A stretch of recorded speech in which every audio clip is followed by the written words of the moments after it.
Chers amis, je vous salue, soyez le bienvenu au journal de l'émergence d'Abidjan.net. Aujourd'hui, j'aimerais dire aux uns et aux autres un peu comment mettre pas la terre concernant le dossier Soutoussoul. Parce que le régime d'abord est déjà très attaqué. Il y a les pro-Babo qui attaquent le régime de manière verbale.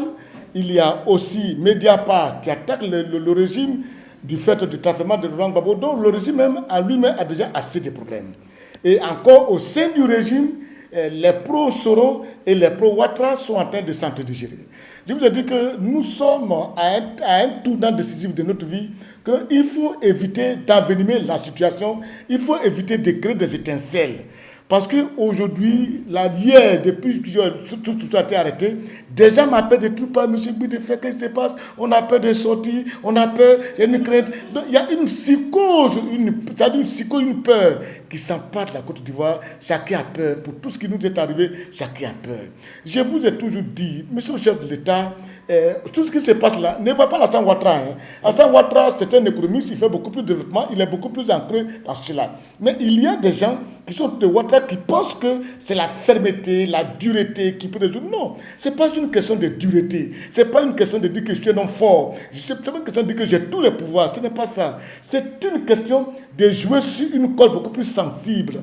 Parce qu'on a traversé une certaine période, il faut que chacun réagisse, mais avec humanisme, en mettant pas la terre, en pensant aux Ivoiriens, et non pas en pensant à ses intérêts personnels. C'est des choses qu'on peut résoudre. Moi, à votre place, je n'ai même pas opté pour garder Soutoussoul en prison. J'ai pu même le garder en résidence surveillée, ce que c'est une personnalité quand même qui appartient au régime, donc on peut régler ça par des enquêtes, en le convoquant au tribunal, mais dans une résidence surveillée. Parce qu'il faut régler ça, parce qu'on peut, dans toutes choses, on peut régler par le dialogue, surtout qu'on est dans un système qui est beaucoup plus secret. On a l'impression que c'est parce que ce nouvel candidat qu'on veut arrêter Soutoussoul. Oh, peut-être il n'en est rien.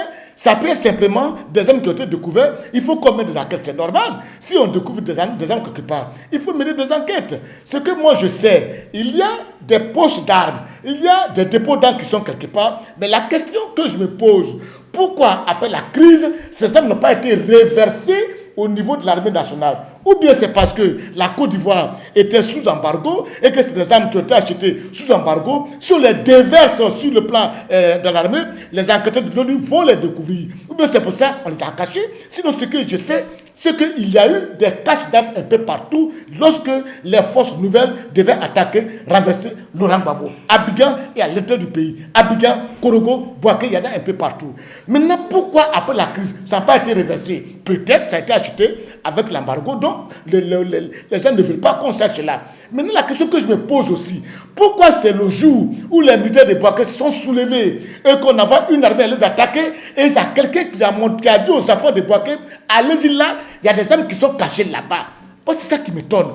Dépôt d'armes, ça ne me dit rien, mais qui a montré aux enfants, et c'est pourquoi il a montré ça aux enfants. C'est ça moi aussi je veux savoir. Mais je dis qu'on le résout en mettant balle à tête tranquillement. Pardonnez les gens de Soro, allons doucement, c'est très sensible. Les gens de Ouattara aussi, je vous dis, allons doucement. Rien n'essaie de se jouer les durs, les grands, c'est nous qui avons. Non, ce n'est pas ça. On est dans une période tellement sensible qu'on a besoin de faire très attention à tout ce qu'on fait. Est-ce que c'est compris? Je vous demande sincèrement pardon. Vous ne savez pas dans quelle situation vous nous mettez. Aujourd'hui, nous sommes coincés. Nous, on est pris un peu partout. Les gens nous appellent, les gens nous interrogent. On ne sait pas ce qu'il faut dire. De temps en temps, appeler quelques personnes de la société civile, des religieux, même des gens des opinions, des lieux d'opinion, appelez-les. Ils vont vous donner aussi de temps en temps des petits conseils. Vous parlez à l'oreille. Monsieur le chef d'État, de temps en temps, qu'on se parle un peu. Il y a des choses que peut-être tu peux ne pas savoir. Parce que nous, il y a des choses qu'on doit savoir, on doit vous dire de temps en temps. C'est important. Tranquillisez-vous. Prosoro, je vous en prie. Tranquillisez-vous. Évitez de sauter des propos. On va donner des mots d'ordre. Des mots d'ordre. Ce n'est pas bien. Ça crée une psychose. La Côte d'Ivoire d'aujourd'hui n'a pas besoin de psychose. Je vous en prie. À bon entendeur. À la prochaine.